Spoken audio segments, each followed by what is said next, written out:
3, 2, and 1. Opening government says the right label of the argument, yet all their mechanisms are pointed towards a weaker impact. Because while OG is correct that this debate is not about whether or not emotion or logic is better, the case that they provided stopped insofar as it equalizes the priority of both emotion and logic. Saying we're derivative is not enough of a response that can take away Joseph's extension. You probably need to try harder than that.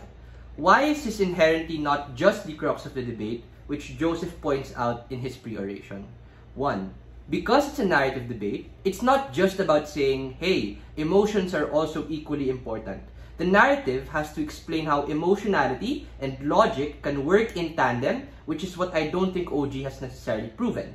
2. The exclusive harm of this narrative is that it forces mutual exclusivity. That is to say, opposition necessarily needs to be able to defend why logic is of more prior importance than the expression of one's own experiences. This is bad insofar as social justice issues are not something that can be generalized, because each social justice issue is different and their need might be more nuanced to logic or emotion. The thing is, this narrative demeans one when Joseph explains why can't we use both. If that is true, what is the crux of this debate?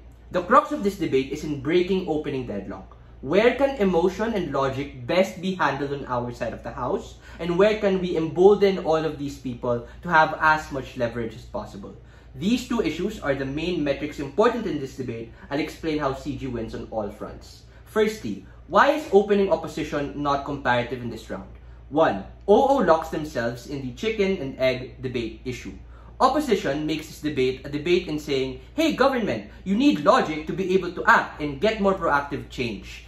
The sneaky thing about opposition is that their examples and their arguments do not point towards the narrative that they have to defend. Because what LO prioritizes isn't a narrative devoid of logic or devoid of emotion, but a narrative on having capacity to understand when to be logical or when to be emotional. This is comparatively worse on side op, precisely because of what my partner explained in his speech. A. The premium of logic is that it allows for more utilitarian metrics and justifications to be made. This is bad insofar as people are a lot more locked in on their justifications and are able to persuade things on how certain problems need to be handled devoid of their emotional aspect of each person. Why is this comparative? Because obviously the most obvious response is in saying, hey, isn't this just the same thing that happens inside government as well? No, it's not. Because logic requires structure and it requires analysis that has to be dealt with and outframed. This is why it's significantly harder to get rid of this type of discourse, because now you make it significantly harder to get rid of the bias towards engaging in analysis paralysis. 2. OO says that their discourse is better because logical thought allows for more openness in their mindset. This is symmetrical at best because logic is also subject to subjectivity as to what logic means to each person. Remember, it's a narrative motion. It's not people thinking logically, it's the narrative that people think they're thinking logically. That doesn't give side opposition the fiat to make everyone think like Aristotle or Plato, just the fiat to say that people think like they think like those people. Why is this bad, and what does Joseph say in response to how you should weigh this argument in CG's favor? 1.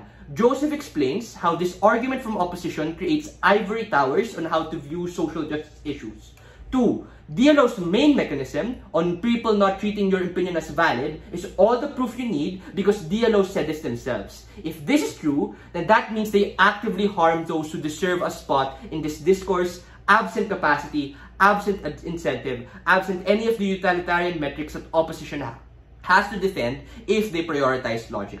In comparison, and this is me directly weighing Joseph's nuance, the principle that Joseph gives is that on giving unique capacity for each individual person to be a spokesperson, not just those on who is most capable, because absent this, you gatekeep social discussions in the most arrogant type of individual. Secondly, why is CO extension not enough? 1. The problem with opposition is that they assume logic gets the message across.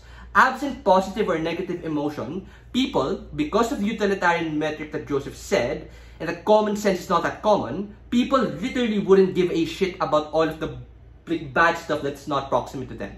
The reason why people care and take stances about the Russia-Ukraine war, Israel, refugees, and climate change is the viscerality of seeing people die and understanding that they are not just mere statistics, but actual people pushed to the margin and displaced.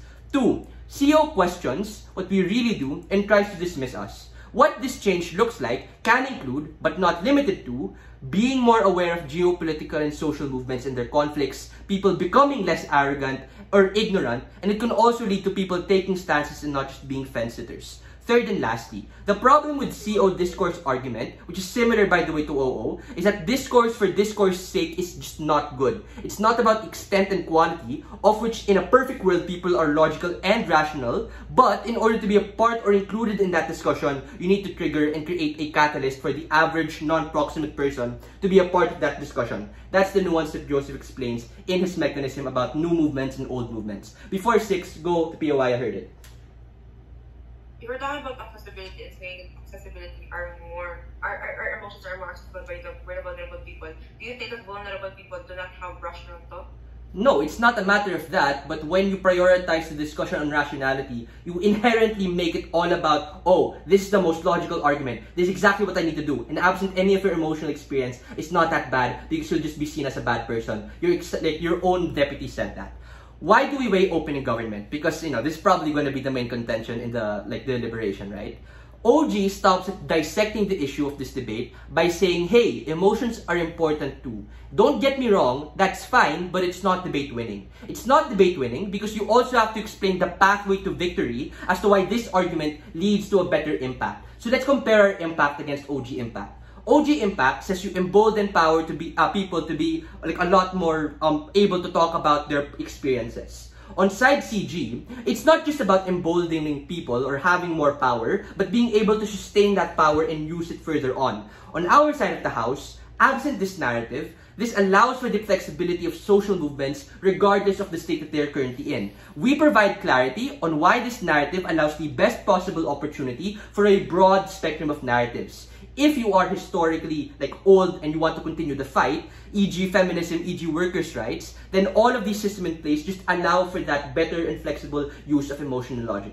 But if you're comparatively newer, then you have all of the capacity, you have all of the leverage to use emotions to your advantage. Point is, we should probably not prioritize one. We prove as to why you have to prioritize both. All of those reasons, proud to propose.